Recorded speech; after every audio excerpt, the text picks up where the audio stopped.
શું તમે સીએનજી વાળી ગાડી શોધી રહ્યા છો? તો કટારિયા ટ્રુ વેલ્યુ વડોદરા આપના માટે ફરી એકવાર લઈને આવી ગયું છે સિલેરિયો VXI સીએનજી 2020 મોડલની ફક્ત 40,000 રૂપિયામાં જ. જી હા મિત્રો, તમે બરોબર સાંભળ્યું છે, ફક્ત 40,000 રૂપિયાના ડાઉન પેમેન્ટમાં જ.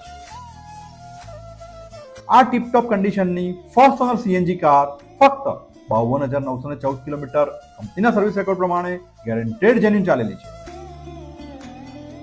આ ગાડી તમને મળી જવાની છે ફક્ત ને ફક્ત 3,65,000 રૂપિયાની ફિક્સ કિંમતમાં જ. અત્યારે તમારે ફક્ત 40,000 રૂપિયાનું ડાઉન પેમેન્ટ આપવાનું રહેશે અને બાકીની રકમની લોન થઈ જશે. ગાડી તમને જોવા મળી જશે કટારિયા ટ્રુ વેલ્યુ વડોદરામાં. ફોન નંબર અને એડ્રેસ સ્ક્રીન ઉપર આપેલા જ છે, તો આજે જ પહોંચી જાઓ કટારિયા ટ્રુ વેલ્યુ વડોદરામાં અને બુક કરાવી લો તમારા સપનાની કાર.